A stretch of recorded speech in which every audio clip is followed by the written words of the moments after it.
As you all know, there's lots of threats to the legal profession, particularly threats to you all that are the nation's solo and small firm petitioners. And so long, we've been on the defense. We've taken a lot of hits over the years. And on this panel today, we began going on the offense. And we're going to equip each of you with a toolkit to take back to your communities in case some of these threats have an impact in your practice, in your communities. These panel members are going to talk about the issues of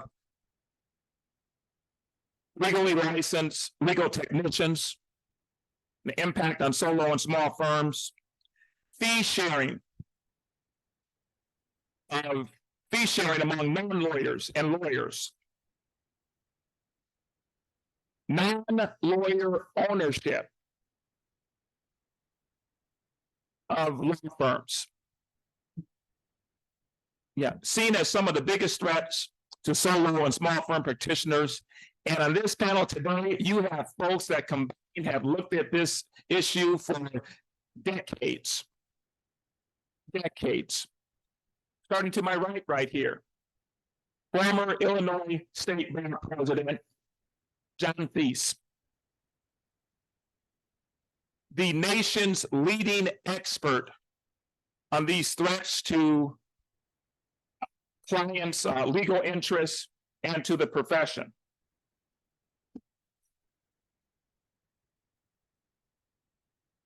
He represented cases across this nation,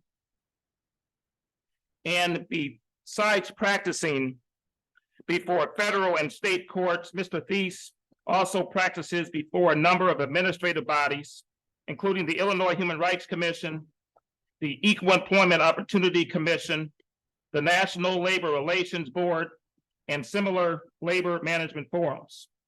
He has also counseled clients in labor management, and he has also previously acted as a special assistant Illinois Attorney General. We are pleased to have him here today, the nation's utmost expert on these issues. To the far right, we have Jeralyn Lawrence, also a former state president of New Jersey, who has with great courage fought for decades to promote the interests of solo and small firm practitioners. And we're so thankful to have her here today. In the middle, our very own Olson, solo small firm practitioner in Iowa. I can go on and on and on. Well, let me say this, of all the attorneys in the world, 650 in the world are members of the International Society of Barristers. And you're looking at one right here.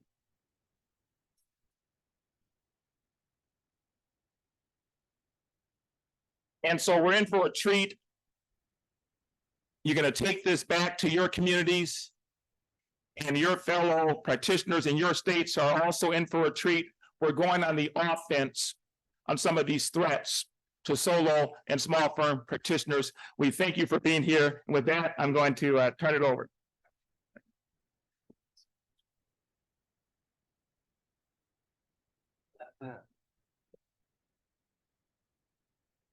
Henry, thank you. I think all of us on the panel are delighted to be here and appreciate the opportunity to talk about something that's really important to each of us and should be important to each of you. 35 years ago, almost exactly, was when I was licensed to practice law. And in the first, I would say 10 years or so of my career as a lawyer, the thought that our profession would sort of stand down and not fight to protect some of the most key provisions of the model rules of professional conduct was so foreign that I never really thought it would be in threat, that those rules that were so key to what it meant to be to have a vibrant profession. I think most lawyers would agree. And until the end of the 1990s, and then some of this that we're going to talk about today started to happen. So toolkit, Henry wanted us to come up with a toolkit for you to use as you go back, wherever you're from or whatever your sphere of influence might be. He wanted us to give you a toolkit. Let me tell you, so when we first started talking about doing this program, I thought, can we give you some specific things that you can use to go back and write articles and the like. But in the period since, as we've been planning for this, I've come to a revelation that the best tool for the members of the bar is to be educated about these subjects. As you'll see, we're going to go through kind of the history of this issue, but I've kind of been working on this issue for a while, and yet, and I think that it's a key issue in certain circles, and you make assumptions that all lawyers understand what's been going on with this, and that's not an accurate assumption. You go into rooms filled with lawyers and judges, and someone will bring up the topic, and unfortunately they'll say, well, we didn't have any idea that there is this threat that's out there. And so I think the most important tool that we're going to communicate to you today, it is true, we're going to give you other specific resources that you can use, but the most important tool is to be sure that you're educated on what is really a fundamental topic for our profession. So model rules of professional conduct. There's probably not, there's our title. Oh, by the way, the QR code. If you're interested, you can get your phone up and the QR code will take you to the PowerPoint presentation. It'll also take you to a place where you can see the resources that we're going to mention today, which include different articles and resolutions that have been passed and the like. So that's the QR code. It'll pop up later as well. And I think maybe it'll be on the app for the conference. All right, so there's probably not a more important part of our model rules of professional conduct than Rule 5.4. Okay, as a reminder, and this is kind of summarizing what it generally states, and this should not be foreign to each of you.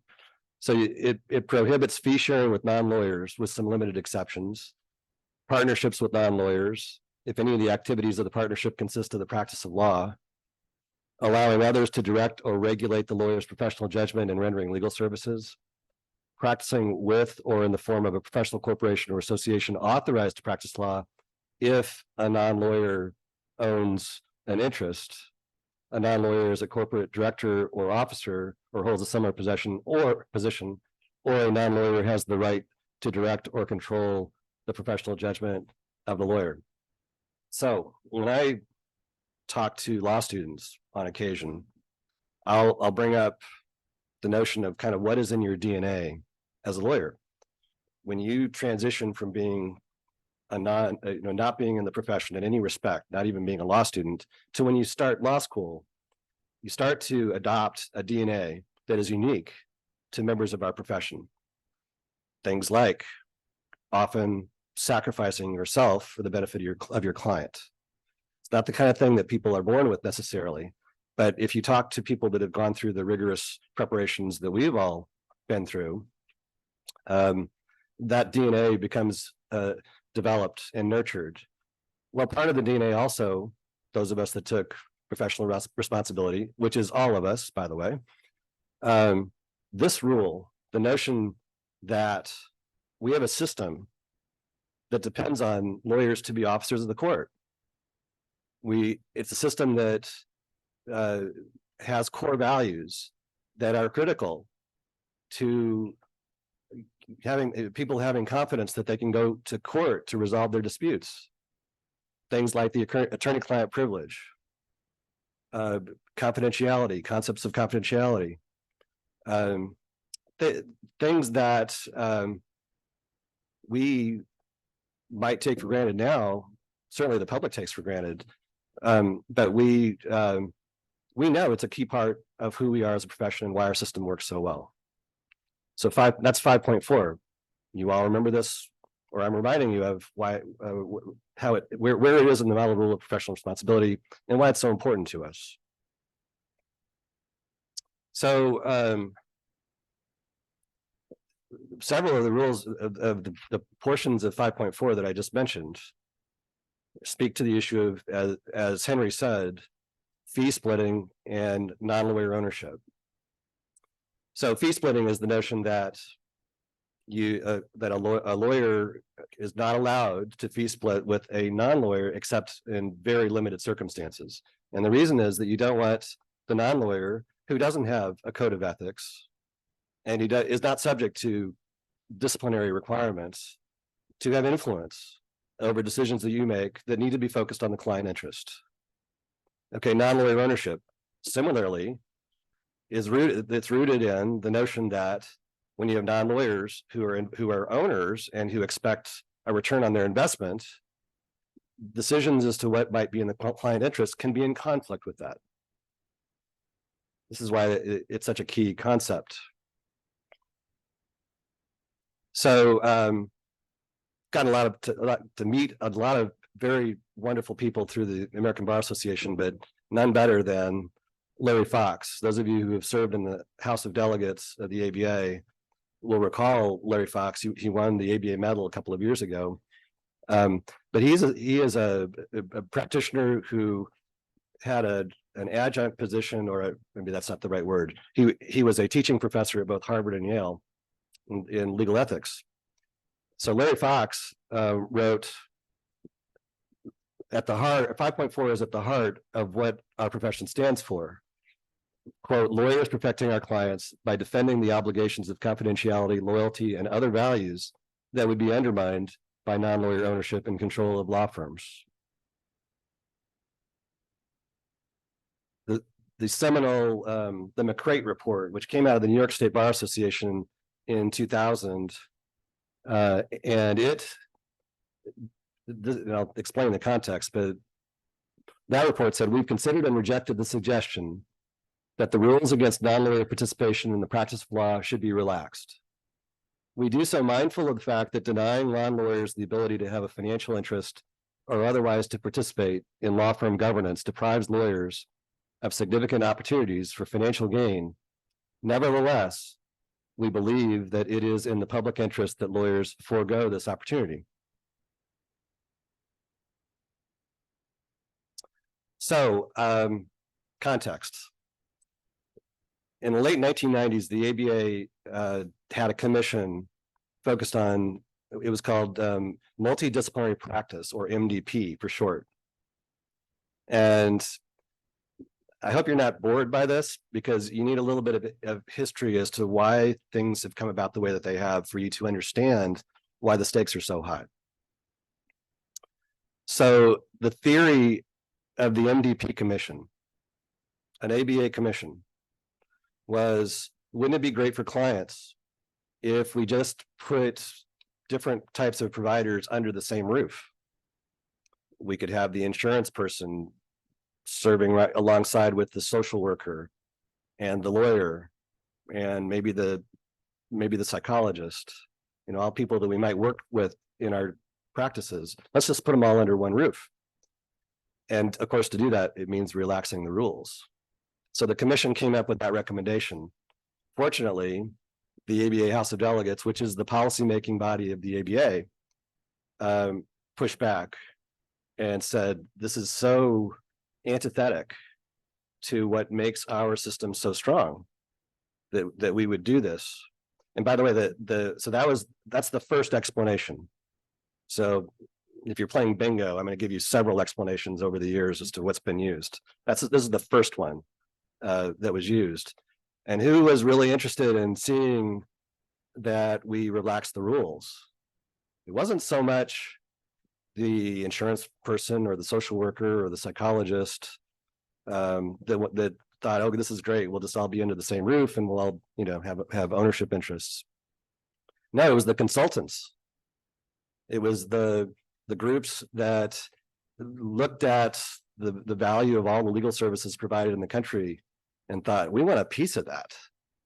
And so they were pushing hard to try to get those rules relaxed.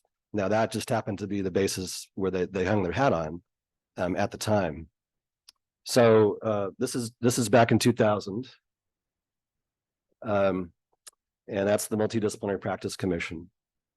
So the next moment on your timeline is the Ethics 2020 Commission that was around 2011 or 2012. So I became president of the Illinois State Bar Association in 2012. Presidents are asked, how did you choose your issues? Maybe the best answer is, how does the issue choose you? Because I came in as this all kind of hit the fan. A number of states got together with a number of ABA organizations and came up with a proposal called 10A that would reaffirm what the House did in 2000, which I'm going to get to in just a moment.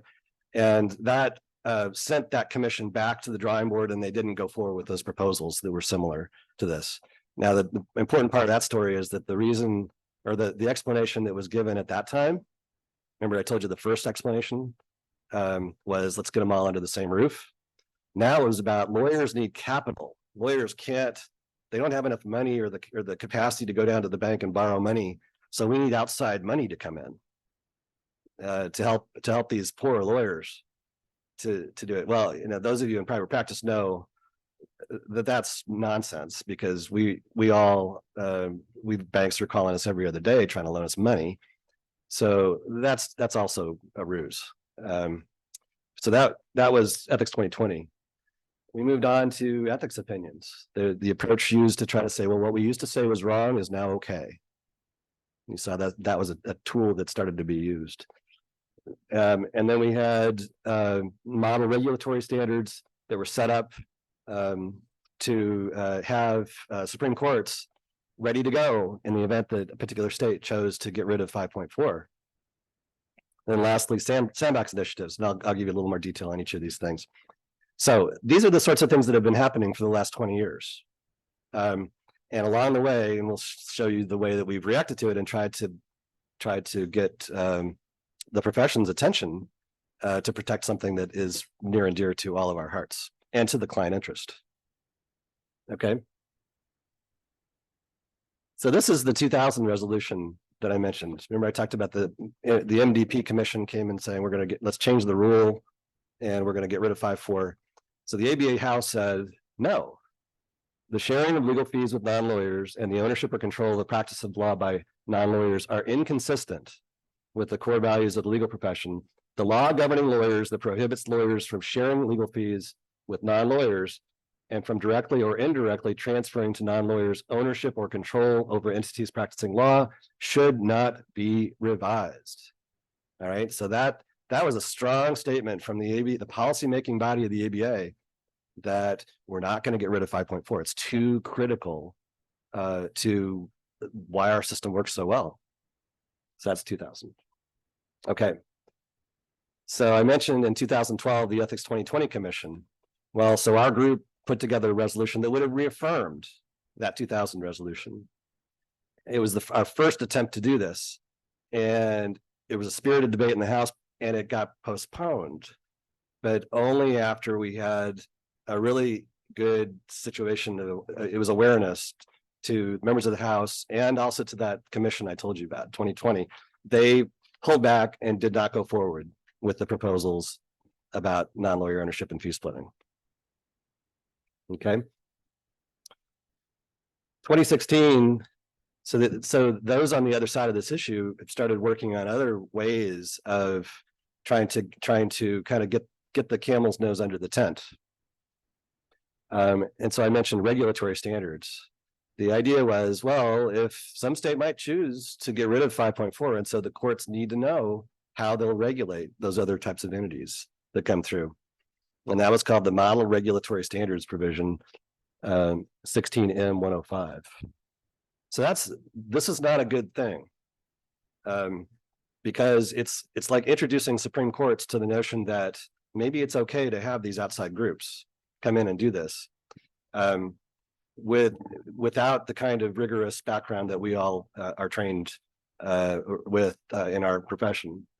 So that's 2016. So camel's nose under the tent.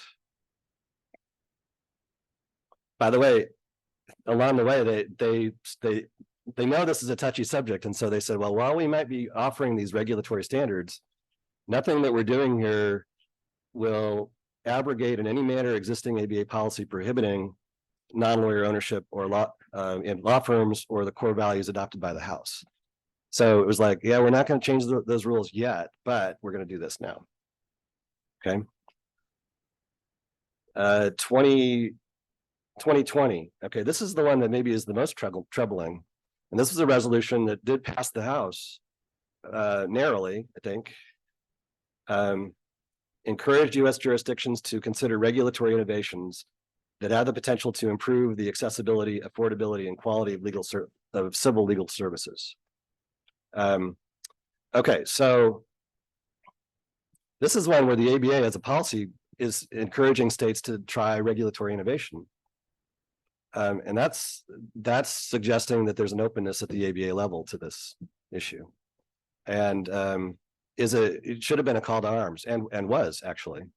So as I remember, that one wasn't as close as it should have been, probably, but I don't think people were aware of at the time just how dangerous this potentially was going to be. Also, this one had the same comment about, well, we're not going to change 5.4, essentially. This doesn't do that. It just encourages states to try some regulatory innovation so we can look at it and see what happens. Okay, so this next one is kind of the holy grail. This was in 2022. And you remember the resolution I told you about that in 2012 got postponed? Essentially, the same resolution came forward in 2022. And thanks to a lot of work from some of these people up here, this time we were able to get the ABA House to reaffirm that basically 5.4 is key to our profession. And we're not going to change it. We can do all these other things, including that resolution about let's look at regulatory innovation, but we're not going to change 5.4. It's too key. So I just put at the end some of the groups that were behind it. But this is why you pay your bar dues, right? To the practitioner on the front line. This is something that is probably the most significant resolution on legal ethics in 20 years when this got passed. Because there is a 10-year rule that makes it very difficult to come back to the House to try to change ABA policy like this.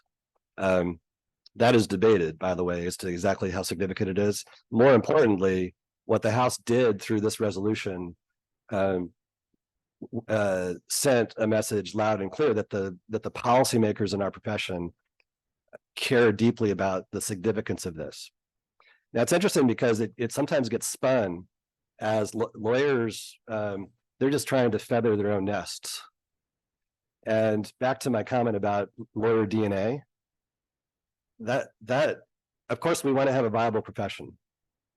But part of lawyer DNA, as I mentioned, it's about the client interest. It's also about doing pro bono work. The groups that want to come in and take over their slice of the pie, the legal services pie, do they really care about doing pro bono work or supporting legal aid? I don't think so. I think these are profit motivated, they have shareholders that they expect to return on their investment. So the battle continues.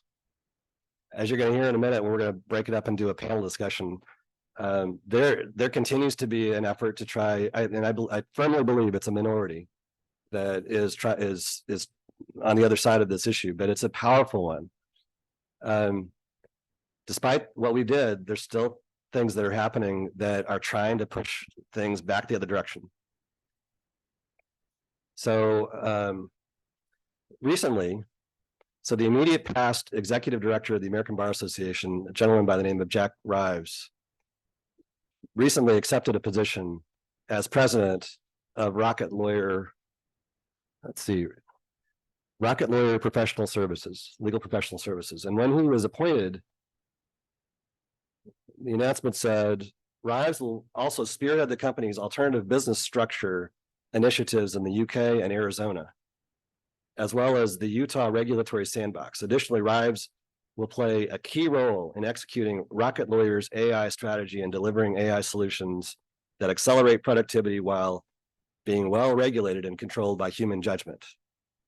Okay, I'm not sure how tuned in everybody was to the significance of that statement. I mean, we know Arizona has gotten rid of 5.4, so that's why Arizona is there. Utah also has a program now where they are exploring life with alternative business structures, and the UK doesn't have a 5.4 in the way that we do. So that ought to cause a little bit of concern for us. But then he was interviewed, and there was a quote that was released from him, and this is the one that leaves no doubt as to what he plans to do. Rocket Lawyer wants people to understand you do need a lawyer, Rives told Law Sites, and we want to make them as accessible as possible. We want to make the process simple. If I'm going to help a client in Oregon, I need to be licensed in Oregon, Rives said. And here's the real key. But we're also going to be looking at other possibilities that may present themselves to further advance the law in this area. Okay, so the last explanation people have used for why we need to change the system is access to justice. Every lawyer and judge cares deeply about the issue of access to justice. I served on the board and was president of the board of the largest geographic legal aid organization in Illinois. I got a long history of trying to find ways to bridge the access to justice gap. So around, in the wake of the 2012 experience I mentioned, the tenor changed to focus not on let's get everybody under the same roof, not on lawyers need capital, to, oh my gosh, nothing has worked so far for access to justice. Let's flip and let's make that's the real priority. That's the reason we need to get rid of the rule, because we need to try other things to see if those things will move the needle on access to justice. Okay, so that's the latest rationale. And that's the one that's gotten the most traction, because if you're in legal aid, I mean, there is a problem. We lawyers, we know there's a problem with not meeting the legal needs of the population. We need to do a better job with that. But who are the best ones to try to solve that problem? As we'll get to in a moment, it's lawyers. Okay, so we had this great victory. I told you it was why you pay your bar dues. This was in 2022. In 2023, this is just how many months ago? We were in Denver, and we show up at registration in Denver, and we see these two. Actually, there were three banners, but these are the two that focus on these particular issues. Trained non-lawyers should be allowed to advocate for parties in lower courts. And then in kind of smaller print, what do you think about that subject? And then the other one, non-lawyers should be allowed to have an ownership interest in a law firm. And then in small print, kind of, what do you think about this? And the guys that it was a survey. So I have no doubt that this was the same people that opposed us when we had the success in 2022. It's just another way. They're going to keep the conversation going, even though it is resolved ABA policy. It is resolved ABA policy that we're not going to touch 5.4. But we're a diverse organization and people have different views, albeit I believe it's a minority within the ABA that doesn't agree with us on this. So we wanted to put this in so you could see that despite firm, enthusiastic, almost unanimous support from the ABA House of Delegates, it almost was not even noticed by others within the association. So we got to stand up and make sure that everybody's aware of it. Okay, so I told you the most important tool is education. Consider yourself educated. right? So know that there is this issue that's out there. Know that the people that decide whether or not to change these rules, it's the Supreme Courts of the various states, right? Who are very we're very open to the notion that we've got to try new things for access to solve our access to justice problem. But you know them, those of you in the room who are bar leaders, some of these members of our Supreme Courts. And I'm sorry to say that many of them are not very well informed about this or about the consequences of making these changes. We have to let them know that.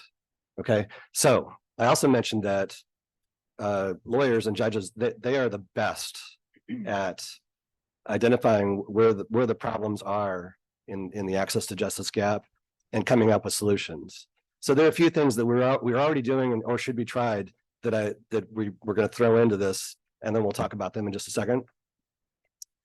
So we can't have a vacuum. We've got to continue the fight to improve access to justice. We can't let outsiders that have a profit motivation driving their every decision, we can't let them carry the day on these sorts of reforms. So what have we done? I mean, there are so many things that our profession has done, from the way that the development of the Legal Services Corporation, which is hugely responsible for why our legal aid system is as effective as it is.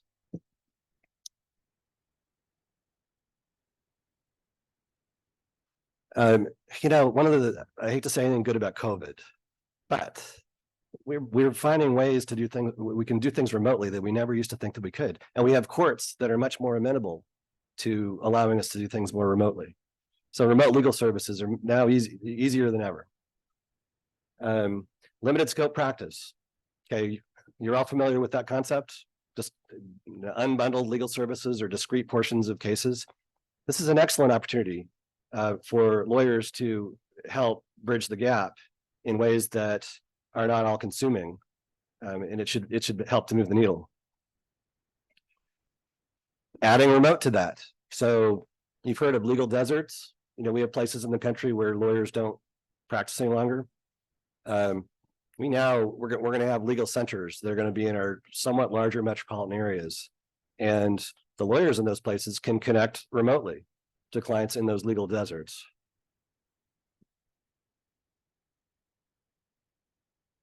Real practice initiatives. Are you all familiar with that? What's being done? These are efforts to get lawyers to be interested, and law students, by the way, to go in as law clerks into underserved areas. It's working. And it happened. There are different states that are trying it, different types of funding mechanisms, but it's causing people to realize that there are some fabulous places to practice law and raise a family and not have a large commute. But they wouldn't know it if we don't incentivize getting people into those areas. Expanding law student practice. So we have lots of states out there that have different types of rules, but often those rules are narrowed into things that might be criminal related, where law students are getting, in Illinois, it's called a 711 license. But other places, it can be broadened beyond just that type of practice. Okay, that's another way for us to do a better job. And it helps with the clinical experience for the lawyers, the law students, I should say. Okay, so we're going to shift over to a panel discussion, but I want to give you, this is what you're going to see if you look at the QR code and you pull up these sites. I've got a series of things that we've downloaded, including 5.4 ethics opinions that have sort of said things, okay, now we used to think you couldn't do it, but now you can. The ABA resolutions that I mentioned, in case you're curious, you want to go look and see what was passed. Background on the initiatives that I mentioned, like the Rural Practice Initiative, limited scope representation. In some cases, these are just articles that talk about it, in case you're curious. Articles. Okay, so those of you, one of the great things about being a lawyer is that you have opportunities to write. So here we go. We downloaded or uploaded, whatever the right word is, links that will take you to articles that talk about these subjects. That some of them are, Jeralyn did some, I did some, others have done some. These are good. If you have the opportunity to write, go back to your local bar associations, your state bar associations, and work off of one of these articles, and send out an alert that this kind of thing is happening, and this is why we should care. Okay, I'm sure, did I blow by our time? Okay, all right. So we're gonna shift. I'm gonna hand it over to Alan, who is so many things to so many people, but Alan today is going to be moderating a conversation that we have about this topic and invite your questions. So be thinking of topics that you might want to raise.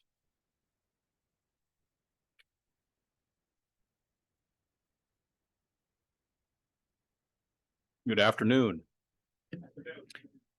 I'm Alan Olson, and it is my privilege to serve as moderator of this next segment of our CLE, the panel discussion. I want to take a minute to just sort of tell you where we are and where we're going with this. John has just sort of shared with you in a primer fashion the history of the movement to relax ethics rules to permit greater non-lawyer involvement in the delivery of legal needs and services, including the bar's response. So that is the backdrop to kind of tell you where we've been with this critically important issue to our profession, to citizens, our clients, and indeed lawyers. So this is the backdrop. This is where we've been. We're next going to transition to this extraordinary panel here of John and Jeralyn, who, by the way, they both serve in leadership positions on the ABA's Center for Innovation, which is the ABA's place of housing the responsibilities with regard to these issues. So these people here are at the center of the ABA's efforts to brainstorm and implement ways, and to help the rest of us understand so that we can brainstorm and implement ways without compromising the integrities that are built in and protected inside Rule 5.4 to truly focus on solutions with regard to access to justice, which, as John said, and as we all know, and as we all have an abiding conviction to think about,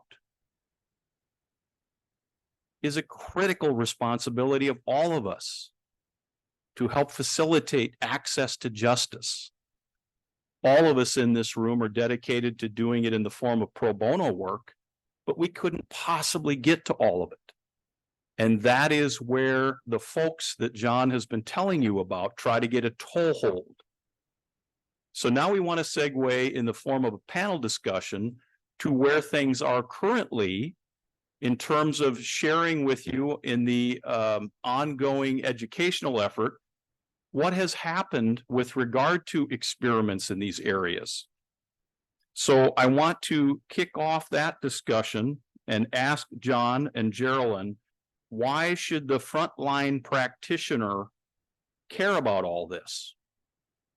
And inherent in that question, if you could please speak about the impact on the client interest and the impact on the systems in place, the model of the legal profession. So John and Jeralyn, why should frontline practitioners such as the ones here and the people these leaders among leaders are looked to, why should they care? Yeah.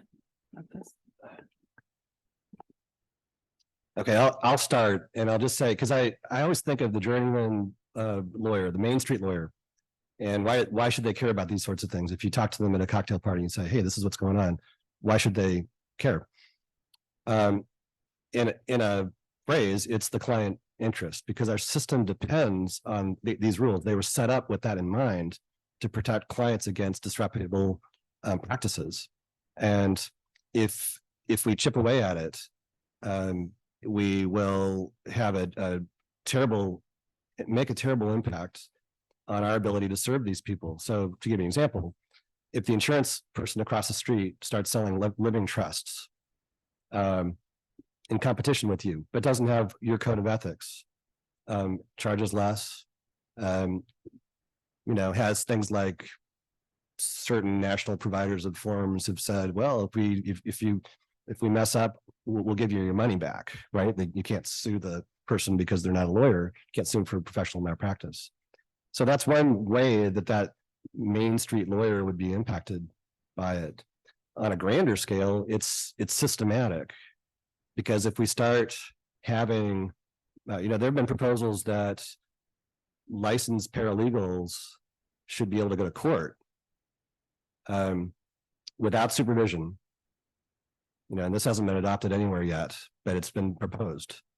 The judges in the room know the impracticality of that. The lawyers who run law firms in the room know the impracticality of that, because we know we're not, I'm also on the board of a professional liability carrier, and our claims committee knows that that's a terrible situation. It'd be a very poor risk if we let that happen. So I think that the client interest and what it does to the system is the short answer to the question of why the Main Street lawyer should care. So I think we all need to care about it. I think this panel is an important discussion because the future of our profession really is at stake. The future of your law degree, the future of your advice, your wisdom, your legal skill, experience, and expertise. We truly cannot overstate the importance of our discussion with you today, and are hopeful that all of you will join us in ensuring this call that only lawyers practice law and only lawyers own law firms consistent with the now reaffirmed ABA policy. Before we go a little further, I just want to tell you just a little bit about me and my professional path. I'm from New Jersey. I started off, I was my county bar president, Somerset County. I just finished my presidency. I was president of the New Jersey State Bar Association. I was not very much involved in the ABA. I didn't really know a lot about the ABA. My colleague Rita Aquilio was really the ABA junkie of our firm. And that's what you all are. You guys really are like ABA junkies, which is awesome. It's awesome. But here I am. I show up as president of the bar because you get to become a member of the House of Delegates. And I come into a meeting, the 2022 meeting, and it is a buzzsaw. And there's this movement afoot of people trying to change ABA policy that non-lawyers can be lawyers. And I'm like, that doesn't make sense. I don't understand this. So please, New Jersey State Bar Association is going to join this coalition. But that was my first experience. And I became part of this coalition, New Jersey State Bar Association, Illinois, New York, Texas. I mean, so many of us. It was really a lot of fun. But I became part of that because our core mission was to ensure that only lawyers practice law and only lawyers own law firms, consistent with the ABA policy. I've become passionate about ensuring our profession remains a profession and not a metric system. All of the members of the coalition have acted to reaffirm this long history that John just walked you through, and it was called Resolution 402. That's what reaffirmed this policy. And we continue to work hard to reaffirm that. But from a big picture, and what I hope you feel in this room, big picture from my perspective, and what this panel discussion will discuss is how we must prioritize people over profits. We must keep this the practice of law, a profession and not a business whose only focus is on productivity. We cannot become what the medical field has become. We cannot become call centers or become automated or have our value measured in metrics. We went to law school because we are passionate about the law, passionate about our craft, passionate about helping others, and compassionate as we watch human beings and what they are going through. And oftentimes they are at the lowest point in their life. And they rely on our education, our training and expertise to help them. I can't say it any more clearly or more simply, but non-lawyers should not be practicing law. Non-lawyers are not lawyers. Nurses are not doctors. Nurse practitioners are not nurses. Nor should we become comfortable with the two-tier system of justice, where some clients get lawyers, while other clients dealing with the very same exact issue get non-lawyers. Lawyers are tethered to extremely comprehensive, robust, detailed, and numerous ethic rules. We are accountable to our bar associations. We are accountable to ethics rules and requirements. We have committees and disciplinary review boards. We are accountable to our malpractice carrier. We have all of these requirements because we should, because the consequence and magnitude of our advice and our ability to try to share our experience and wisdom with our clients to help and protect and serve them is so incredibly important. We are highly regulated. I actually can't think of another profession more regulated than us. We went to law school. We studied for and passed the bar exam. In New Jersey, you have to take 24 continuing legal education credits every 2 years. You have to complete and pay for an annual registration. You have to know all the rules of professional conduct. You have to contribute to a lawyer's protection fund. All of these requirements ensure that we are uniquely qualified to provide legal counsel. My passion on this topic is fueled because I have seen the harm that happens when non-lawyers practice law and how they hurt people, and oftentimes irreparably. In New Jersey, we have people called notarios. They are notary publics, but they prey on the vulnerable. They hold themselves out to immigrants and offer them legal advice, who are then endangered by their awful missteps. Immigrants are convinced to pay notarios exorbitant fees for them to apply for immigration benefits that they were never even eligible to apply for or receive. And often as a result, they end up with the immigrant being removed from the country. They have harmed people going through a divorce, custody, child support disputes, alimony, equitable distribution. They jeopardize significant rights of the parties. They have jeopardized others' Medicaid eligibility and actually can risk losing their eligibility by receiving poor guidance. They have drafted wills and promissory notes incorrectly, causing significant harm. They have no malpractice insurance, and the clients that they harm are not eligible for compensation from the lawyer's fund for client protection. There are cases out of California where clients have been harmed by non-lawyers preparing and filing trademark applications. Clients were also harmed in immigration matters and divorce cases, as well as bankruptcy matters. In Texas, many clients were harmed in a case involving real estate tax appeals. The documentation was not filed properly, and it ended up costing the clients $1,200 more per month than they should have been paying. In a criminal matter, a writ of habeas corpus was filed improperly, jeopardizing a defendant's rights. In Ohio, clients were harmed in a personal injury lawsuit that was not handled properly. Other clients were harmed when a mechanic's lien against property was not filed properly. Clients were harmed because corporate documents were not prepared properly. In Pennsylvania, clients were harmed in divorce matters where custody, child support, and alimony were at issue. Clients were harmed in workplace and employment disputes. Prenuptial agreements and postnuptial agreements were prepared incorrectly. Other clients were significantly harmed when their estate planning documents weren't prepared properly. There were bankruptcy cases where clients were injured. In New York, clients were harmed in an employment dispute. In Arizona, clients were harmed when a non-lawyer did appellate work improperly for a defendant in jail. Other clients were harmed when trust and estate documents were drafted incorrectly. In Colorado, family law clients and immigration clients have been harmed, as well as clients that needed help with a patent. Lawyers provide access to justice, and we ensure fairness in its administration. We have independent professional judgment, and we zealously represent clients while we remain tethered to our ethical rules. The threat posed to the public and individuals by non-lawyers practicing law and performing legal work outweigh the potential for good. We must do all we can to ensure lawyers are the ones practicing law and lawyers are the ones doing legal work. We must protect the public from those who have not demonstrated competence to practice law. I hope we all share that core value of ensuring that legal services are provided by licensed lawyers who are uniquely qualified to provide legal counsel.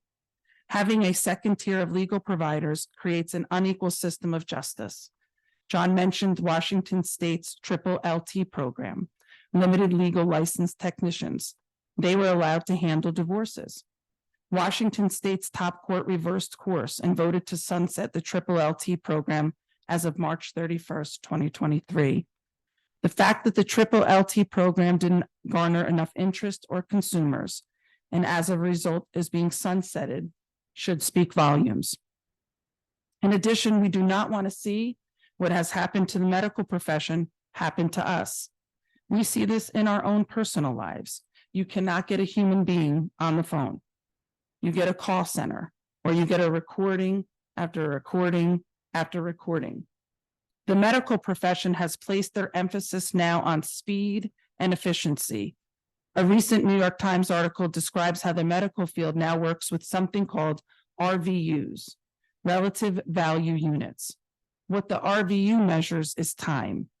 How much time a doctor spends with the patient, how many tests and procedures were ordered, as tests and procedures are more valuable than a doctor spending time and listening to a patient and talking to a patient. It is now all about doctors going faster, being more productive. The New York Times article described a doctor's heartbreak over not being allowed to sit and hold the hand of a dying patient because he didn't have the time to do so. He needed to move on to another patient and worry about metrics, worry about profits, and worry about his RVUs. He needed to be more productive. That's what matters. We need to guard with all that we got against the corporate takeover of our profession, of the practice of law. Volume, metrics, those aren't geared toward quality of representation. We cannot be driven by bottom lines over our ethical obligations to provide robust and zealous representation of our clients. We cannot prioritize profits over a duty to a client. We cannot prioritize productivity over care, compassion, service, commitment, and advocacy to our clients. And for those who say this is an access to justice issue, I see that as a bunch of nonsense. You cannot argue with a straight face that you care about access to justice and then advocate for a two-tier system of justice. So who can help solve this problem? Lawyers can. Humans can. There is no computer program that can solve the problem. There's no artificial intelligence that can replace humans or our experience. We would love to hear from you with regard to your respective bar associations or other legal organizations as to what you're doing. I can tell you in New Jersey, we have been doing a lot. We created a software program called Legal Edge, and we've been going from county to county. And what Legal Edge does, it matches up clients with lawyers who are willing to serve. And in one county in New Jersey, we have matched up over 300 clients.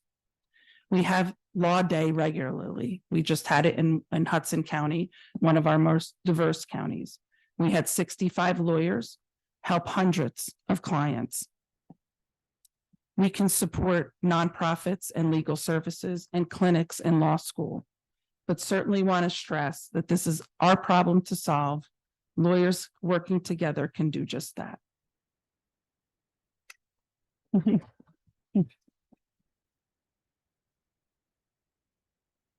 A powerful testimonial of how the harms and losses are real in the real lives of people when we try to substitute non-lawyer judgment for that of lawyers.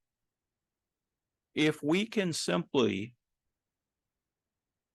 substitute non-lawyer judgment for the judgment of lawyers, why were we required to go to law school? Why did it last 3 years of arduous education? And then when we finally successfully concluded that rite of passage in our journey to become prepared to be entrusted with these real life challenges of people, why was it so hard even after that to gain the experience we needed to learn how to apply the substantive and procedural lessons? And then further experience and education and learning to specialize beyond the basics. When we try to just simply say, well, we just have to do something about access to justice, obviously we can agree on that. But is the solution really to substitute non-lawyer experience and training and education and judgment? And when we do, Jeralyn has just given powerful evidence of real life examples of what goes wrong and the lasting impact on those that go terribly wrong for. And so we talk about the evidence that the public is being harmed by these measures. And we've heard specific examples and powerful examples in Texas, Ohio, New Jersey, Pennsylvania, California, just to get started. So, John, clearly we care as lawyers about access to justice. I would dare say no one cares more about expanding access to justice than our profession and the lawyers, the pillars of it. I know that's why I served as president of the Iowa Legal Aid Organization. And then after that eligibility ran out, continued to serve on its foundation to continue to brainstorm and raise money for it, as I suspect everyone here has in numerous ways. So, John, talk to us about access to justice in this context. Thank you for that question. Because I think it's critical for us to keep our eye on the ball. And these measures that have been floated, these different rationales, have been very distracting. If you really care about access to justice, some of the most offended people in this debate are legal aid lawyers that don't like access to justice being co-opted for some of these purposes. So I think that's one thing that's happened over the years. So we can look and see, Jeralyn mentioned Washington State. Okay, that's the LLT program, limited licensed legal technicians. And so as Jeralyn said, that was a pilot program that was allowed to sunset by the Supreme Court because it wasn't working. It wasn't accomplishing the purpose. We all knew that because the theory is, well, let's just make a less expensive business plan. And so we'll serve more people because it'll be less expensive to help put out your shingle as a licensed paralegal. We knew that was not going to solve the problem because many of the same expenses apply in that context. So that didn't work. Did not move the needle on access to justice, right? But I bet there were some in Washington State who for a period of time thought we're doing something about access to justice. Right? We just created this LLT program, and that was distracting. So what about some of the other states that are trying it? I want to focus on just a couple of them for the moment. So Arizona, as I mentioned before, Arizona has repealed Rule 5.4, and they created a process where non-lawyer owned organizations called alternative business structures can get registered, and they have requirements that they have to follow in order to get registered. Right. And presumably they're doing that over the last several years. Well, as of a couple of days ago, when my law clerk looked at this, there are about 50 vendors that have signed up and been approved. and looking over these entities, they primarily deal with several categories: personal injury, trusts and estates, and family law. All right, so is it moving the needle to allow non-lawyers to get involved in these particular areas? I think not. I think that there are more than enough personal injury lawyers that are willing to come in to Arizona and do this. By the way, I got to show you one more slide. I hate PowerPoint, by the way, so it took a lot for me to do this for you today. Okay, this brings in the Arizona situation plus Jeralyn's beloved New Jersey. So this is the husband of one of the New Jersey housewives. That's right. What's the RHO in New Jersey?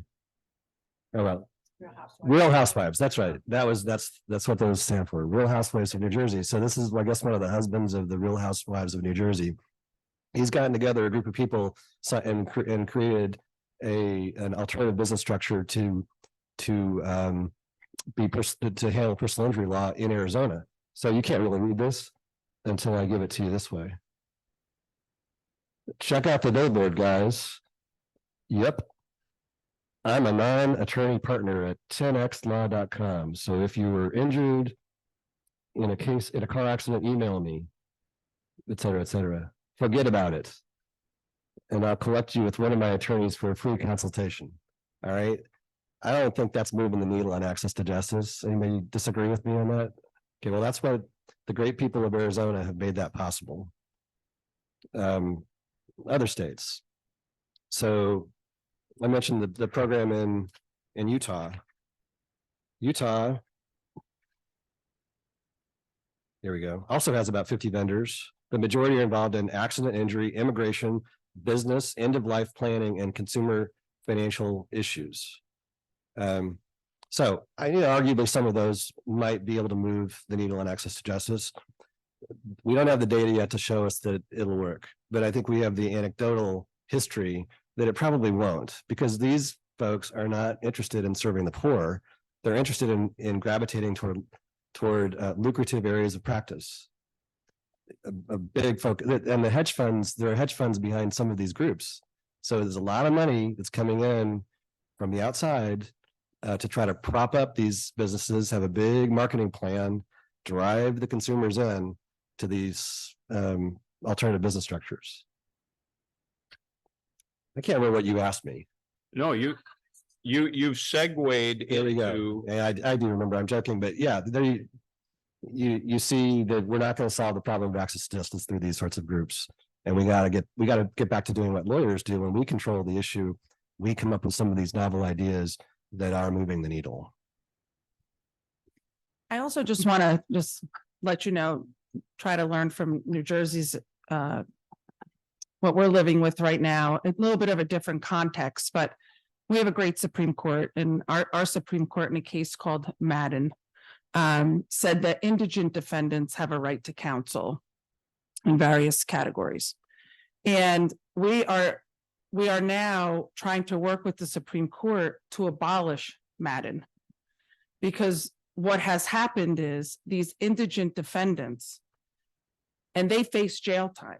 If for a domestic violence contempt, for example, you get the right to counsel if you're indigent in New Jersey. So you can go to jail if you violated it, rightfully so, a domestic violence order.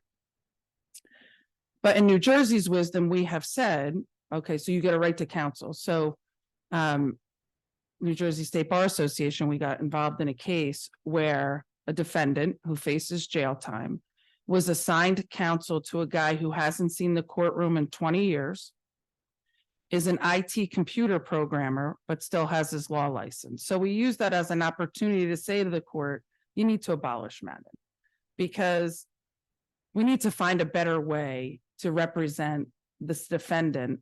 And so we're trying to work with the public defender's office and hopefully get funding for competent counsel to take over representation of indigent defendants. So something that started with good intentions.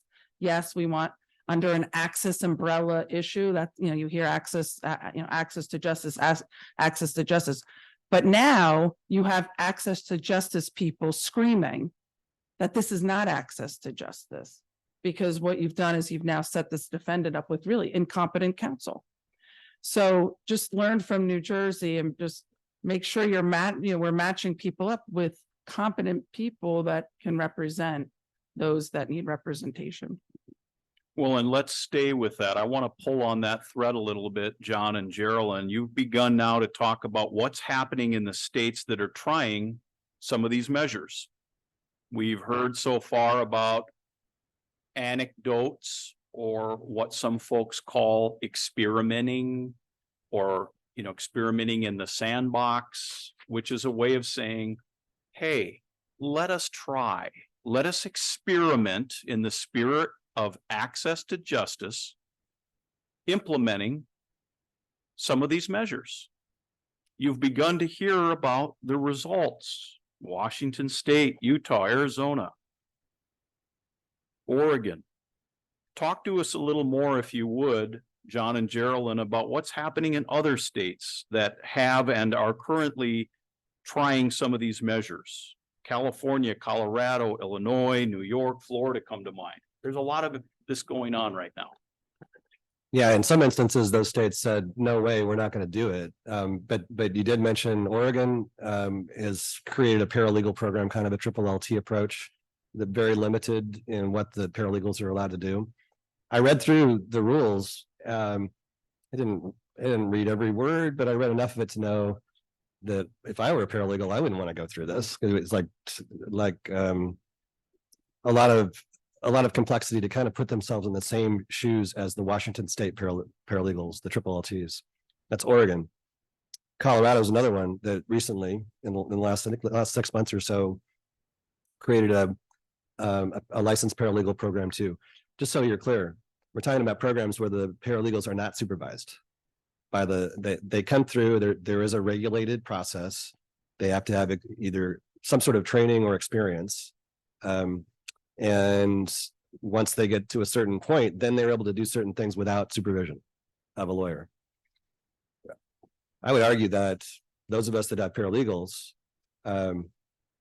we can give them broader and broader responsibility, but nothing takes the place of our supervision of them or our ethical responsibility for the work that they do. But that's where where there's a distinction with what's happening in some of these other states. So you mentioned California. California got pushback, believe it or not, from the legislature, saying that they didn't like the talk of the mandatory California bar, the possibility of doing some of these reforms.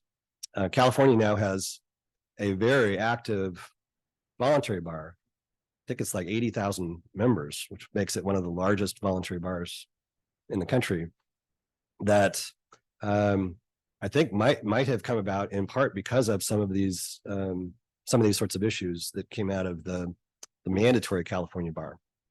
So that's California. So New York, you mentioned New York was one of the sponsors with our states on 402. New York has looked at this over the years, different times, and has come down squarely with us on this, on why it's so important. New York's important because it's a very diverse state. It has, the virtually every kind of issue we might face in the access to justice battle you will see in New York, and you will also see it in my state of Illinois. But both of those, I think they are the two largest voluntary bar associations in the country. So it's important to see the kinds of things that they're doing in those states. My state, the Illinois State Bar Association has been strongly in support of the measures we've been talking about. We're opposed to repealing some of these rules. The Chicago Bar Association, the Metropolitan Bar, had a commission that looked at this. One of the things that you will see in the materials, if you're really conscientious and want to look at these materials, is a letter that I wrote as a dissent to the Chicago Bar Association report that included a recommendation about the licensed paralegal program. In any event, you see that these things are happening all over, and most often in recent times, they're saying it's an access to justice issue. All right. So we've talked about the backdrop, the history, where we've been, where we are, what kind of lessons we're learning with this experimentation. Maybe this is a good opportunity to take a step back and try to see what your thoughts are. Your questions, things you want to know more about, or maybe even just share anecdotally what's happening in your neck of the woods. Anybody have any questions or comments at this point? I'm going to start with Judge Wilkinson from Texas. I think thank you so much for addressing these issues. And I know that I had the opportunity to visit with John about a year ago, because that's when these issues I wasn't aware of started coming to Texas. And how they came about was through one of our Texas Supreme Court justices charged the Access to Justice Commission with studying two different issues. One involved the use of paraprofessionals, such as paralegals and or other types of paraprofessionals. And the other one dealt with the non-ownership of legal. And so the letter was sent out, and then that commission was charged with studying it and getting feedback, and their report is due this fall. But I'm not clear about, and I have an email out that I texted somebody to see if the report from the commission come back yet. But I will just tell you, there is no doubt in my mind of everything that I heard that Texas is probably not going to be able to. I suspect that the guide of now I haven't seen the report, I haven't whispered. But then if that's where we are, and that's where we know, and John, you may know she's got her finger on the polls on so many states. But what do we do then? Okay, so Texas is not unique. I really believe that there's at least one or two Supreme Court justices in virtually every state that's gonna go to a conference where they're gonna talk about some of this stuff and bring it back. And the key is what happens when they get back, and is your bar strong enough to make sure that the whole story is before them. And we're gonna see some states like it's happened in Arizona and Utah so far, and to a lesser degree in those states with the licensed paralegals, where something does change. So what I would suggest that you do is remind people that they're doing it under the guise of access to justice, right? So what statistics do we have today about the access to justice problem, and how do those statistics change over a period of a couple of years? So what I know for sure in Washington State is that it wasn't working, and so they canceled the program there. We're going to find out in Arizona. I mean, I think we can say, at least anecdotally, based on looking at that list of alternative business structures that has been registered, you're not seeing a lot of groups that are apt to come in and do pro bono work or participate in the way lawyers do in advancing, the core values of the profession. We know that so far, but so I think what I would do is kind of set up the standards that exist today, have a baseline against which you will be comparing the results of this, because there'll be another run at it, as there was in Washington State. There'll be another chance for you to say, now, wait a minute, you're getting rid of this rule, and now look what's happened. Of course, I don't want you to have to go through this, because the reality is it will affect every layer of the profession. If you do Arizona is not a big state comparatively. If you do what Arizona does, I'm not sure what it's going to do at every level of the profession. But if you took a state like New York or Illinois that has a hotbed of some of the most, significant international law firms, and you start throwing billions of dollars at buying up firms, for example, it's going to be like a nuclear race between these places, and the clients are not going to be benefited by it. It's going to be all about the mighty dollar. So, in a word, let monitor and be ready to come back with the argument that this is not working. And oh, by the way, you're threatening our whole system by doing this. And so let's revisit. The other thing, of course, is do it on a pilot basis. So Washington State was a pilot situation. I don't think Arizona was pilot, and I do think maybe Utah is. So if it has some sort of opportunity to come back and look at how well it's doing, and then maybe that's another chance to run at whether it's a good change in the end. And I do appreciate your comment, and I did find out literally when we were talking in Texas, that report has not yet been finalized. So we don't know where the conclusion will be, but I know that there is high bar leadership that does not feel the same way I feel like the Supreme Court probably feels. It's just that balancing act. But I actually like your approach that you just suggested in one sense, perhaps, so that if you know something's coming, try to limit it to pilot program. You know, if we're going to do it, sometimes you have to, I think, instead of having a winner or a loser, sometimes there's a middle ground, maybe the pilot program, even though it's not what we all would like, I think it's true. Yeah. It's better than it being fully implemented so that you can gather. So thank you for that. I've resisted the chance to cross-reference until right now, but I have to do it because this is too funny. So there used to be a British TV show called Yes Minister. Anybody here watch this? Used to be on public TV. And the one episode was a battle between the civilian civil servants versus the elected members of parliament. Very funny show. And one of the episodes talked about failure standards. You pass something, well, let's have failure standards. What that means is that, okay, we're going to pass it today, and if in say 6 months you haven't moved the needle at all, well then, by definition, it will have failed. And so the civil servants in the comedy joke about, can't do that, because they're going to want to say, they're going to find some other way to declare success by what happened. So that's the kind of thing I would, if you statistically fix the period of time of what you're trying to accomplish and compare that against where things are. Like in Arizona, I'd be saying, gee, you're getting all these people that don't seem to be focusing on pro bono work or serving the poor. These are not areas, if a huge chunk of what they're doing is really just going after wealthy people, I guess it really wasn't access to justice that you cared about.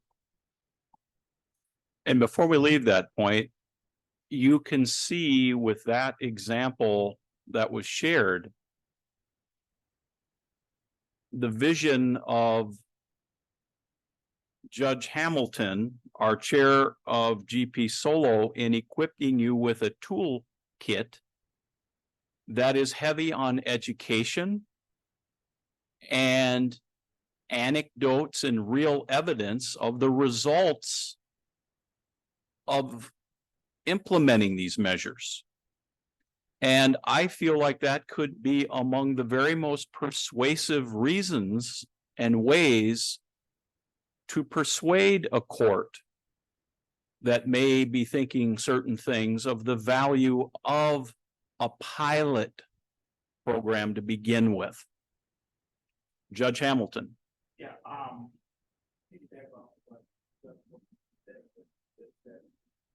and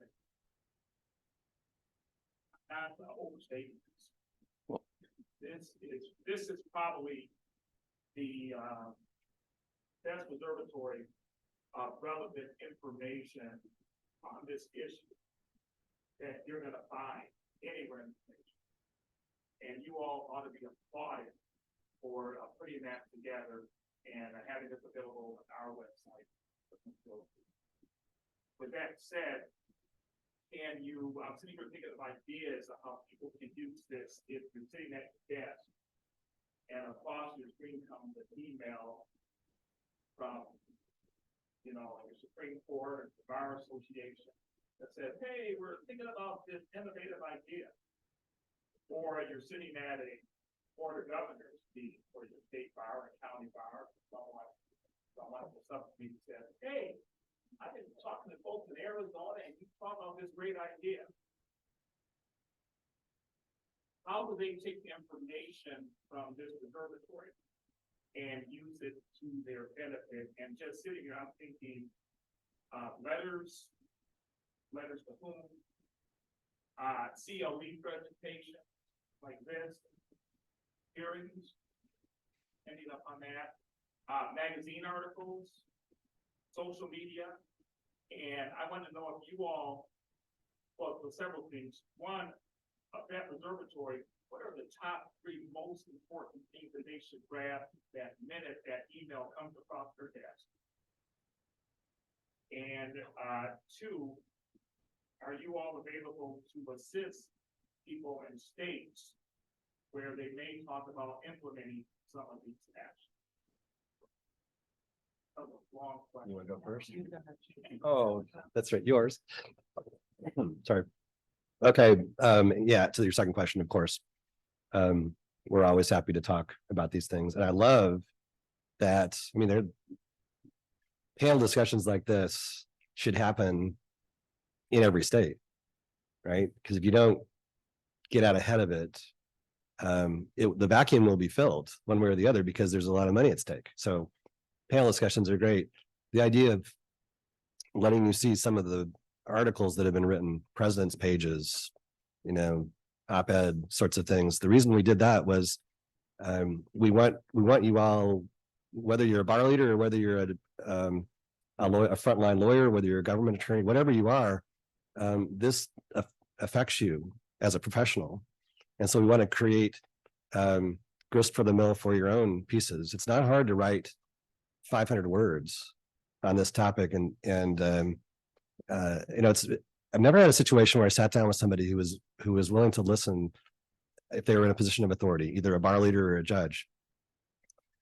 If they're willing to listen and allow the kind of dialogue, and this is wonderful that GPSolo is letting us do this, because I never shrank from the motivation of many of the people that are on the other side of this issue. I never shrink from talking about valuing that people do care about access to justice and they're willing to try things. I get it. The problem is what's been thrown out really isn't going to solve that problem. And in fact, it's going to make it worse because we're not going to be focusing on ideas that can really make a difference to it. So creating conversations, filling the vacuum, I think those are things that all lawyers can do.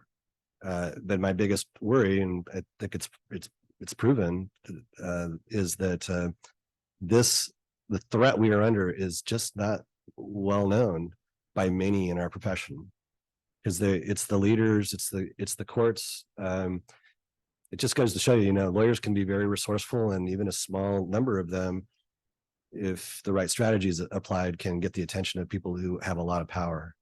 So I'm watching Texas very carefully because I care about Texas. It's such a big state, and I've known so many great bar leaders from Texas in the past, and it would be heartbreaking if that's the direction that they had. And I don't want to challenge the motivations, because I believe these reports, often it'll be heavily driven by statistics on the justice gap. See a lot about that. And in some of these reports, I'll go through them and I'll try to, what are they really saying? What's the real support for it? It's like serious problem. And then the solutions are not always that supported. In fact, usually they're not supported very well. So, it's kind of good in a way. I wouldn't have done it myself, but what Arizona has done is showing us that we're not going to get a flood of people coming in to try to do things that improve access to justice. And I bet these programs with paralegals, it's going to be the same thing. They're not going to make enough of a difference. So we need to be the adults in the room, though. The bar needs to stand up and find more and more creative ways to address the problem of access to justice, as we have been doing as long as I know, and we should continue to Jeralyn just talked about what she did in her year. I mean, that's moving the needle, folks. That's making a difference. We can keep doing that. And so many times the opportunity to do these things occurs in part of the process where a court that is contemplating changes, trying to balance access to justice with ideas on how to maybe make a difference in that regard without compromising the integrity of these things we've talked about, will put out proposals for comment, particularly among bar members. And I think that's a great naturally occurring opportunity to educate and share anecdotes. We cannot assume that everybody that is contemplating or implementing some of these measures does so from the standpoint of the things that we have gotten into today. If it is one thing that I have learned, it is so oftentimes not the case that these things are all known and considered and analyzed as part of the process. And you can help fill that void. And you can be equipped with the information to help others fill and address that void. Other questions, thoughts? Yes, please. This is half question and half. But I was looking. She's from Jersey. I was looking for a legal mastermind podcast, and I told you that I use my spare time. That's what I'm looking to. And it's supposed to be about running your law firm like this, right? It's a great topic. Most of this podcast was about the eminence of corporations taking over law firms. How we just kind of need to embrace it and let it happen. They talked about Washington, D.C., which allows non-attorneys to own law firms, probably the only place in the country that allows for that, and how malpractice claims are down in D.C. and this is just a wonderful thing. And I am horrified. Like, I'm literally listening to this podcast horrified because they're making it up. This is a foregone conclusion. Like, get ready, strap up, it's happening. Like, you just need to be prepared for the fact that these corporations are going to be taking over law firms. So why this is a good thing for us employers. The person speaking on this podcast was a big firm guy, right? And I think that he's looking at it from a big firm perspective, and I'm looking at it from the solo and small firm practitioner perspective. And I think that it affects solo and small firm practitioners more distinctly than it may. Some of these large law firms that have, you know, multi-state offices or international offices, they may not care as much. And the analogy that Jeralyn made to doctors was made in a more positive spin within the podcast, is saying like, yeah, you see now how you don't see a solo doctor's office anymore. They all belong to some medical system. They all belong to some bigger thing. That's what's coming forward. So my question is this as eminent as this podcast made it out to be, and thanks for giving me nightmares. And my comment is, you know, what can we do to mobilize as solo and small firm practitioners, because I do think it affects us more than it does everyone else. So what can we be doing to try to, you know, mobilize these solo and small firm people to say this is coming from you and this is how you do it? Okay, great question. First of all, Washington, D.C. Was among the first to do this, but the context was lobbyists. You had people that were, for example, retired U.S. senators who were not lawyers, and they wanted to bring them in. And so they created this rule. I believe they're supervised. I believe that if a mistake is made, they have to be supervised. So it's true that they have a different system, but the context is different than most of us in the rest of the state. Okay, so the comment about the podcast. I have seen those sorts of things, this sorts of spin that you see where it's like if we say it often enough, it must be true. And so when they say you know, there's change ahead, the only way you're going to survive is if you go ahead and get on fast, because this is how it's going to be in the future. The ones that I've seen, it's usually these organizations that are trying to come in and carve up a piece of the legal services market. So I don't think it's uncommon for that approach to be taken. But the reality is, those of us that know the way that the process works, these are Supreme Court rules, and they're not going to be changed unless the courts buy into this notion.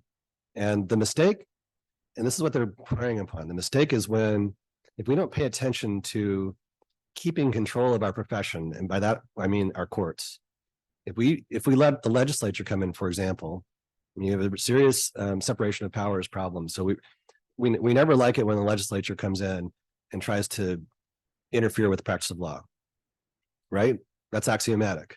We want our courts to manage the question of what our rules require. One of these entrepreneurs, a hedge fund person that's supporting one of these firms that or these companies that are, they come in and they're like consultants to the law firms, and they'll tell you how to do a better job and make themselves indispensable. They don't have the connection. They can't accomplish their goal without getting the courts to change the rules. So I had one more example to tell you quickly, and I'll let Jeralyn talk. Florida. So there was a commission that came up with ideas that were going to relax some of these rules, and it was going to come before the Board of Governors of the state of Florida, Bar Association. And so to Alan's point, there was a period of comment. The practitioners from all over wrote letters to the Board of Governors, leaving no doubt the way they felt about this. So despite a commission's recommendations, the practitioners got up and said, basically, over our dead bodies, are you going to do this? Or we're not going to reelect you to come back on the board or whatever. So where there are these listening opportunities, these town halls, make sure you take advantage of them, because I bet you, if you talk to all of your colleagues, once they understand what's going on, they will make sure that their voice is heard, and that can make a difference. It definitely made a difference in Florida. So you can sleep much easier because this is not coming to New Jersey. And that's because of a constant communication with our Supreme Court. So the chief is not anywhere near on board with this. And this is, a long-standing effort that preceded my presidency and will last long beyond. So long as we stay in touch with your Supreme Court, and that's really an action item for all of you in the room. These are conversations you need to be having with your bar leaders. And when you have dialogue with your Supreme Court, this is one of the things you need to talk to them about. And so Rob, you don't have to worry about it coming to New Jersey. It is not. In addition to that, in having an open, hopefully collaborative relationship with your Supreme Court, you should be working with your bar associations of having law days. We're solving the problem in New Jersey. It's Legal Edge is what we're trying to roll out. You certainly can reach out to us if you're interested in that. But law days, it's kind of like speed dating. Anyone ever do that speed dating thing? Like, get as many lawyers as you can, rent out a gymnasium or get it for free. Hudson County, one of our largest counties, 65 lawyers were there just a couple weeks ago.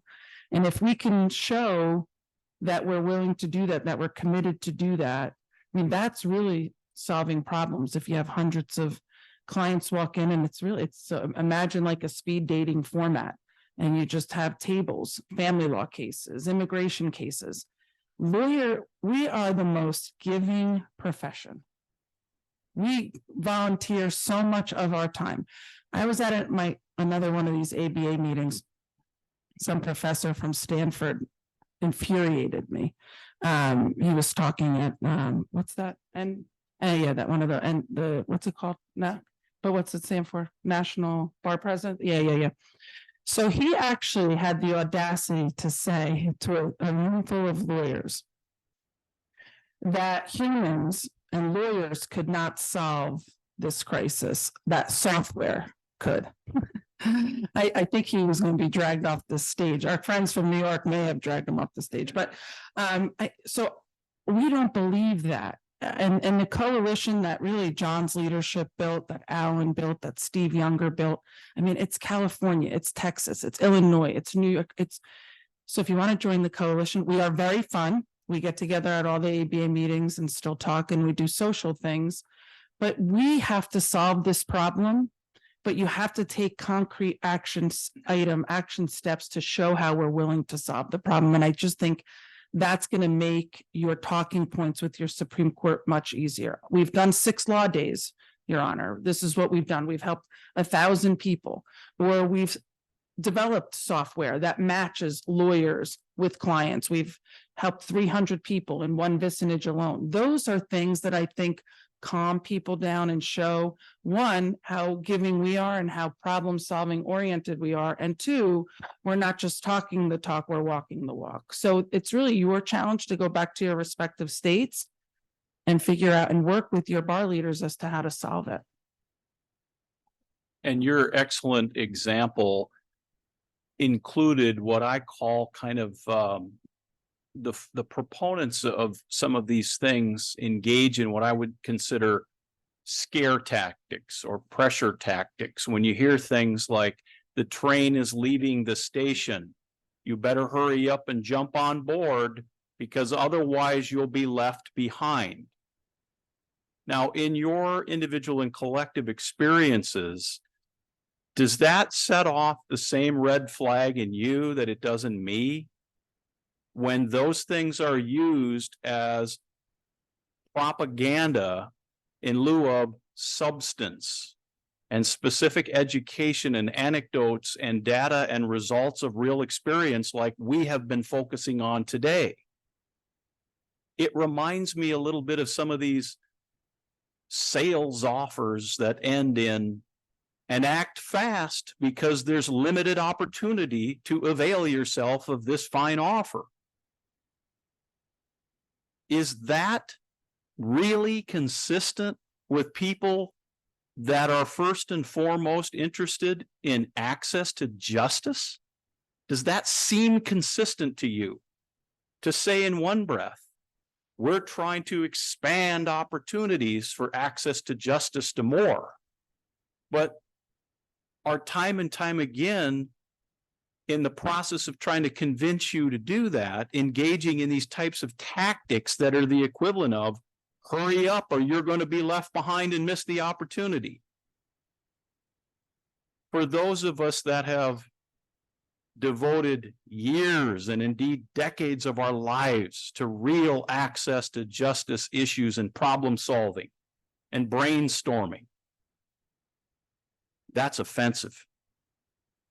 And that should be a red flag of these things of which we speak in terms of real motivations in many instances.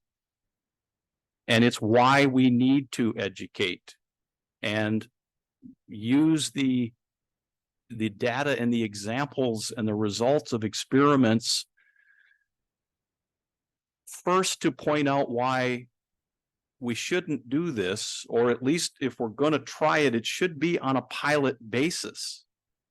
But for heaven's sakes, let's not do anything more in terms of a pilot that doesn't first and foremost incorporate all of the lessons learned from prior experiments and failures and shortcomings. Those are the hallmarks of motivations of truly focusing on access to justice instead of trying to get a big piece of the lucrative pie in providing legal services. Other questions and comments?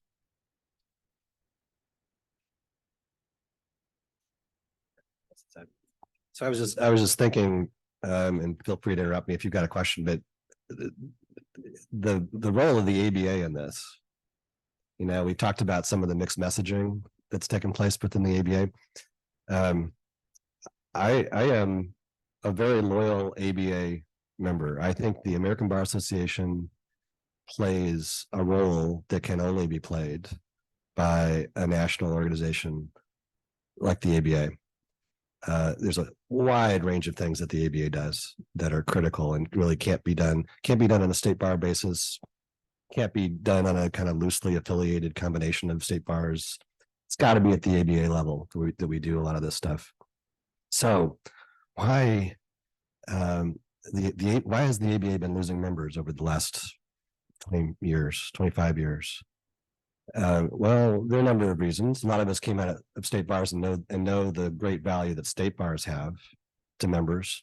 Frontline lawyers, if you ask them what's going to help me more, the National Association or my local bar or my state bar, they're going to tell you the local. They're not going to tell you the national. Some of that's because they don't understand that the ABA does more than just provide you with section newsletters and forums and CLE and the sorts of things that you tend to really depend on from your state bars and those other more local bars. So there's some education that's needed there. But another reason that they're losing it, that we've lost members at the ABA, is issues like this.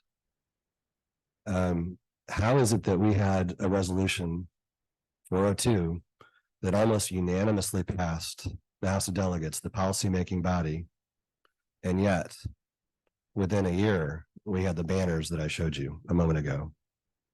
It's because there's an insensitivity to abiding by one of the most important policies in our profession, an insensitivity to that. It shouldn't have happened.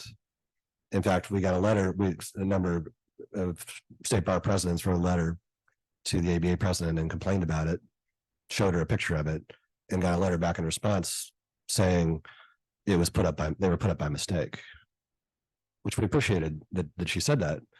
But why did it happen in the first place? Why is it that on such a contentious issue where the policy is so clear, it still happened? So that's kind of inside baseball. We got to find a way to make sure we're all singing out of the same hymnal on critical issues to the profession. We talk about relevance. We talk about why the ABA, how to make the ABA more popular so that we get more members. Boy, isn't this gratifying to come to GPSolo though and see this? This is one of the great things about the ABA, that we have these silos that are doing such wonderful work. That, friends, is threatened if the ABA can't get its act together on this. This is really an existential issue. I'm not overstating it, because look at in the places that have tried it, not just in the US, but places around the world, it has not moved the needle. In fact, those are the places that look to our system and say, boy, you get it right most of the time in your system. Like we really are the model that a lot of other justice systems are based on. So I don't know, maybe we can't stand prosperity. We need to take it seriously and get the ABA to consistently follow these really core policies, or we'll lose more members. I totally agree with John. And, from a bit of an outsider perspective, as I shared with you earlier, my involvement with the ABA, but I can't, the House of Delegates, what an awesome, powerful experience that is. I mean, such good work comes out of that house. But to think, and I can't even call it a house divided, because our resolution 402 passed with overwhelming success. So it's clear what the majority of the ABA wants to do. But to think that there's still a division in leadership, that there are still voices within this organization that wants to take the profession down a path that this organization doesn't want to go down, should concern you. My head would have been on a platter if I was president of the State Bar Association and I was taking action contrary to policy of the New Jersey State Bar Association. So this is a strange organization in that regard, that you have policy and you have leadership that doesn't follow its policy. So that's another action item for all of you. Choose your leaders wisely. Find out what they stand for, who they stand for, what they believe in, because they're responsible to you. You're their boss, essentially. So continue talking about this, educate yourself. But it's, we spend so much time, predominantly John and Alan and Steve Younger, fighting this movement that is created by this organization. So if we can all just row the boat the same way and start really solving access justice and put all of our energy in solving this issue instead of fighting people that are doing things they shouldn't be doing and taking time away from what we should really be doing. But know who you're voting for, know who your leaders are, talk about that. Make it known that this is something you're passionate about and something you care about.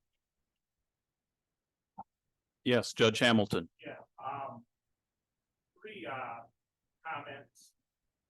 One, follow up to Jeralyn mentioning about the pro bono hours that attorneys give. It's important that we no longer keep that information within the walls of our bar association and our law firms. We got to get that information to the public. Right now, we know about that. It hasn't been communicated to the public. And I will say the Ohio State Bar Association keeps a running tally on their website. And then this year, the Iowa State Bar Association, we now keep that information on our website. We not only give the hours and on our annual report, attorneys have to report how many pro bono hours they've given over the year. We've equated that down to a fair, reasonable per hour fee of $2.50. And we put that information on our website that Iowa attorneys gave $20 million street service for basically we should encourage all your bar associations to make that information public, and you all make it public. Get the information from police from the state bar, and then you can find out what a reasonable fee is, times the pro bono hours given in a year, times the reasonable fee, and publicize that number. It is so beneficial for the profession, not only in this area, but so many other areas. Second, I want to commend you all once again, and Steve Younger and the coalition, but also an ask of our 24,000 members. These are 4 to 10 people. They can't be present for all these conversations or looking at the podcast or going to YouTube videos. You all must be the eyes and ears for the division and for their coalition on these issues. When you hear something or see something, you need to let this coalition know what's brewing so they can address it. You don't have to do this alone. And is there, a question to you all, is there a place where they should send information if they hear that something's brewing? Yeah, absolutely. Actually, I would say one of our hubs, one of the groups that has worked closest with our group is GPSolo. So I would say in this context, go through the leadership of GPSolo. You all have my information, so absolutely, I want to hear about it. But there's several things I wanted to respond to that you said. So that's the short answer to that question. It was another state that's this way. Okay, thank you. So Illinois is another state where we report pro bono either service or dollars spent, and we also do the equation and we come up with, and it's amazing how much is contributed, and the public needs to know about that. So back around 2010 or so in my state of Illinois, lawyers have plenty of detractors.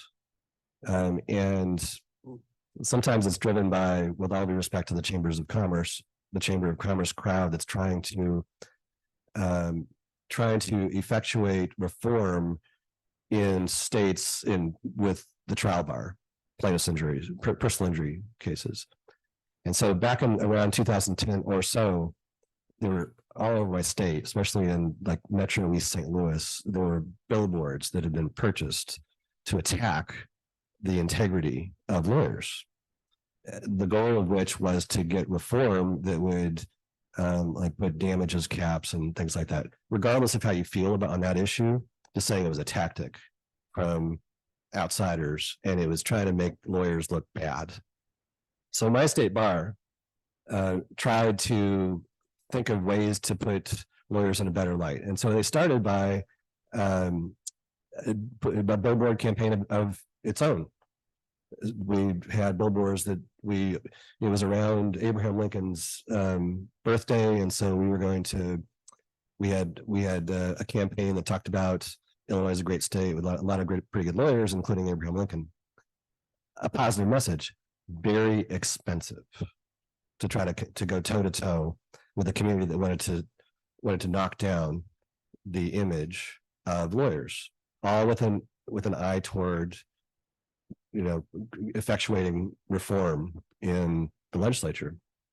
So we were spending a lot of money on this and it wasn't working, wasn't doing enough. And so I was about to become president, and believe it or not, I'm not a one-trick pony. I had other things that were I went into that year not thinking of non-lawyer ownership, et cetera. That kind of, as I say, chose me. So one of my initiatives was, as I think Jeralyn said, lawyers are very philanthropic. If you look in any community, lawyers are the key to so many organizations. And that was absolutely true of my experience. Part of the reason I became a lawyer was that. And so when I became president, my wife and I were thinking of, okay, what can we do to call attention to this and actually empower lawyers to this? And so we thought of different ideas, and we came up with the issue of hunger. Why was that a good issue? Well, obviously, we can all do more to address the problem of hunger in our state. It has an infrastructure. There are food banks all over the state. Lawyers are in those communities. We can do something that's going to that's going to facilitate that kind of philanthropy. So we started out the year thinking we're going to raise 1 million meals. My wife came home from a meeting. My wife was the chair. She's not a lawyer, only non-lawyer on the committee, but she chaired it. She came home one day and she said, okay, we took a vote. We're going to raise 1 million meals. And I said, great. How are you going to do that? And so the key part of that story is eventually we raised 4.6 million meals. But in New Jersey actually did a program, because I still get mailings from New Jersey over this, because they were watching what was going on. As a result of that program, so when I, as president, I would go into a community, I would start the day at a food bank. The lawyers would come out. That's what made the evening news. So you'd see broadcasts of lawyers doing good in their communities. And then I'd go off and do, whatever else that I was, meeting with different people. But that was the thing that did something to improve the image of lawyers. So that's an indirect thing. I can't say that that's going to lead to all the positives, but lawyers are making such a difference that if we change the system that creates a foundation for lawyers to do those sorts of good things, I think it really does impact the fabric of communities. So we have how am I going to transition to this? Believe it or not, there's a reason. We have acrimony in Congress right now. Okay, why? You notice that the number of lawyers that are getting elected to congressional positions, states and federal, has been declining for a while. I gotta believe that it's partly because lawyers are not in those positions where we know how to argue civilly. We know how to relate well with our opponent.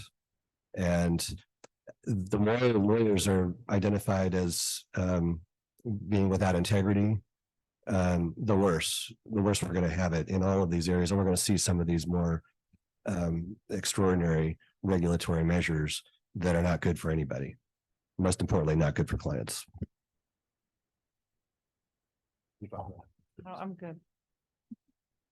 When we ask ourselves, what types of things get us up early and keep us up late and get things stirring within us to the point where it creates an abiding conviction within us?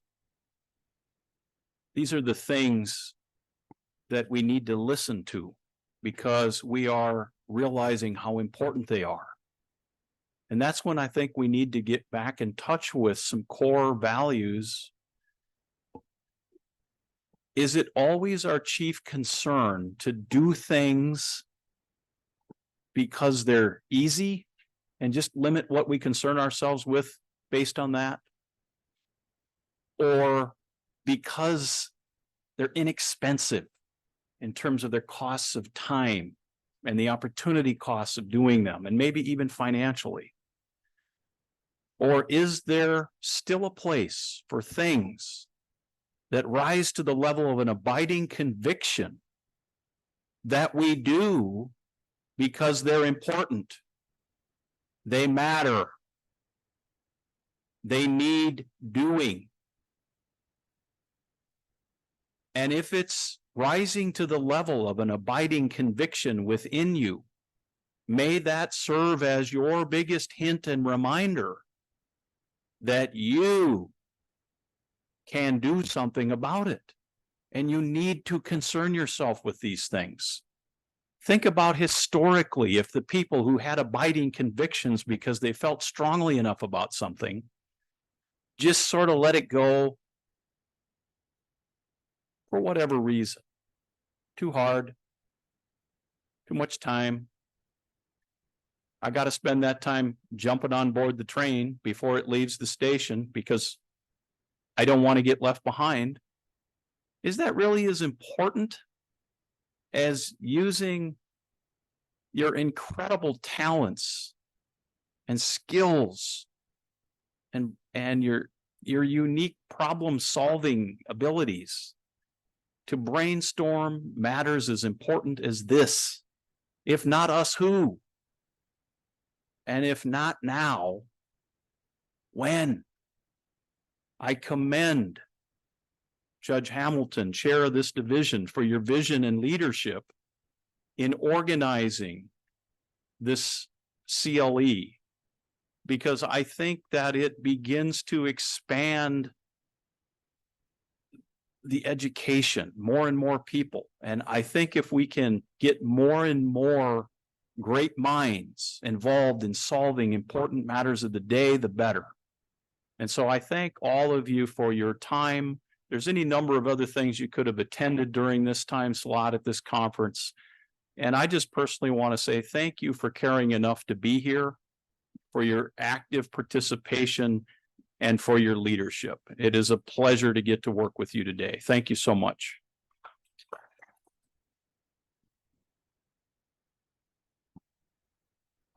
That was great. Folks, that was tremendous. Let's give them one more round of applause, please.